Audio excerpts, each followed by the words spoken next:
네, 여러분, 안녕하십니까. 오늘은 조선일보 사설, 여러분하고 공유를 해 보도록 하겠습니다. 제목이 장난처럼 되는 재판, 판사들 무책임, 그리고 정치 편향이 도를 넘고 있다. 이런 통탄하고 질타하는 사설인데요. 그 이재명 대표를 습격했던 67살 김모 씨도 자신이 그 남기는 말 8쪽짜리 거기에 그런 요약이 있더라고요. 종북 선양의 이 판사들, 사법부, 이제 이 사람들이 그 피해자 이재명의 재판을 지연시키고 있다.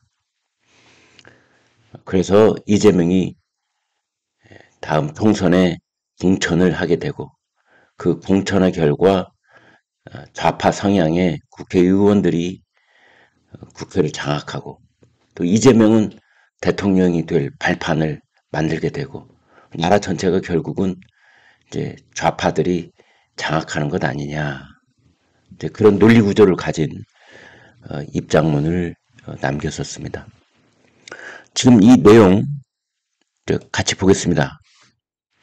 이재명 민주당 대표의 선거법 위반 1심 재판을 16개월 끌다 선고를 하지 않고 돌연 사표를 낸 강규태 부장판사가 대학 동기 단체 대화방에 해명글을 옮겼다.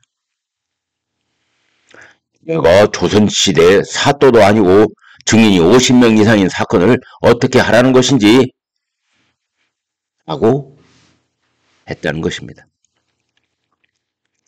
재판을 의도적으로 지연한 게 아니라 증인이 많아서 시간이 걸렸다는 것입니다. 참, 이것도 이게 말이 되는 건지 말이죠. 증인이 많으면 재판 횟수를 늘리면 됩니다. 가령 일주일에 2번, 뭐 이렇게 하면은 다 소화할 수가 있습니다. 근데 강규태 판사는 2주에 한 번씩 재판 기일을 잡았습니다. 한 달에 2번만 하겠다는 뜻입니다. 2주에 한 번이라는 건. 애초부터 자신이 선고를 할 생각이 없었다.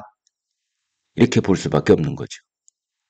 이재명에 대해서 선고하는 것은 정치적으로 부담이 있으니 나는 못하겠소. 내 후임이 하든지 말든지 그건 내 알 바 아니고 그런 생각을 갖고 있었다는 게 이번 사표 제출에 드러난 것이지요. 뭐 여기에서 이 사람 고향이 어디라니 뭐 그런 얘기는 하지 않겠습니다. 인터넷 댓글에는 그 얘기도 무척 많이 있습니다만 그래서 이 사람이 뭐 이재명에 대해서 더더욱 선고를 하지 않으려고 했던 것 아니냐. 이 사람도 자신이 올린 글에 그런 말을 했더라고요. 내 고향을 들먹이면서 뭐라고 말하고 하는 것도 부담됐다. 뭐 이런 말도 했던데 아무튼 이 사람도 그런 걸 의식을 하고 있던 겁니다. 어쨌든 그런 사람이 서울중앙지법 우리나라 이 재판부 중에서 제일 중요한 곳이죠. 검찰은 서울중앙지검, 판사들은 서울중앙지법, 형사합의 부장판사 는 중요 직책을 맡았다는 게 통탄스러울 일일 뿐인 것입니다. 강 부장판사만 그런 것이 아니다. 지금 형사재판 중엔 재판이라고 부를 수 없는 사건이 적지 않다. 이것도 재판이냐? 이것도 나라냐? 쌍방울 불법 대북 송금 사건으로 기소된 이화영 전 경기도 부지사 재판 1심만 15개월째. 사실상 재판 안 한다고 봐야죠. 네, 사실상 안 한다고 봐야 됩니다. 이화영 씨가 낸 법관 기피 신청을 기각하는데도 몇 달이 걸렸는데 재개된 재판은 50분 만에 끝났다. 이 씨 측이 증인 반대 신문을 할지 말지 정하지 못했다고 했다는 것이다. 재판이 아니라 장난이다. 그런데도 재판부는 끌려다니기만 한다. 이게 말이죠, 여러분. 끌려다니기만 하는 정도가 아니라 오히려 재판부가 은근히 피고인 쪽에서 시비를 좀 붙여줬으면 피고인 쪽 변호인이 이런저런 핑계를 대가지고 재판이 진행될 수 없도록 브레이크를 좀 걸어줬으면, 그럼 나도 얼른 끝내고 일찍 퇴근하고, 혹시라도 그런 생각을 가졌을 리는 없겠지만 그런 생각이 들 정도로 재판부가 끌려다니기만 한다는 것입니다. 더더군다나 그 사건을 맡은 재판장도 2월 초 법관 인사 때 교체 대상입니다. 그 사람도 역시 이제 나 몰라라 하고 어디론가 가버리겠죠. 새로 들어온 사람 처음부터 다시 해야 되는 겁니다. 이화영 씨는 그것을 모를 리가 없죠. 그것을 오히려 노리고 재판 지연 전략을 펴고, 그런데도 재판장은 서두르려는 노력도 하지 않고 기색도 없고 그렇습니다. 그뿐만이 아닙니다. 현 정권대로 구속 기소된 간첩단 사건 피해고인들도 국민 참여 재판을 신청한다, 법관 기피 신청을 한다, 이렇게 재판을 계속 질질 끌더니 결국은 저는 석방된 상태에 있습니다. 그 재판 1심 언제 끝날지 알 수 없죠.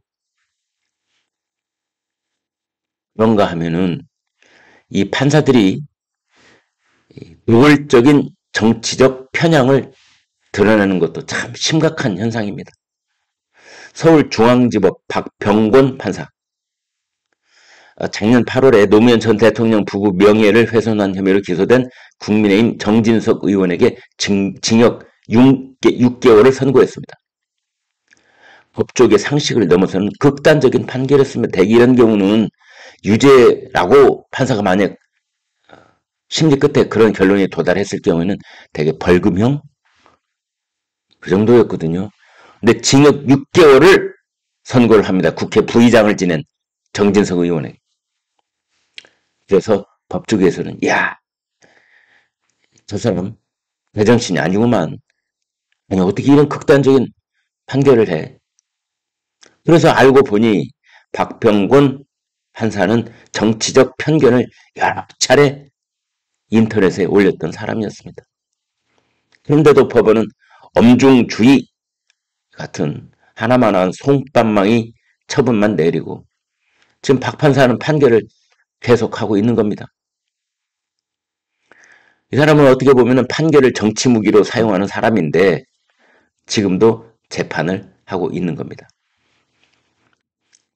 고희대 대법원장 신속 공정 재판을 최우선 과제로 삼겠다 이렇게 강조를 하고 있는데, 사실은 판사들 사이에 만연하고 있는 무책임한 판결, 정치 편향 판결, 이걸 해결하지 않으면 신속 공정 조희대 대법원장 아셔야 됩니다. 그 관제에 해결할 수 없는 겁니다. 유능하고 성실한 판사들을 발탁하고 그렇지 않은 판사에게는 불이익을 줘야 합니다. 법원 조직법에 그렇게 하라고 되어 있는데 지난 김명수 사법부 때 판사들 눈치를 보느라고 그것을 지키지 않았을 뿐입니다. 형식적으로 운영되는 법관 재임용 심사도 강화를 해서 문제적 법관은 탈락시켜야 합니다.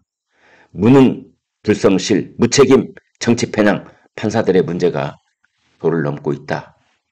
그래서 장난처럼 되는 재판, 판사들의 무책임, 정치 편향 도를 넘고 있다.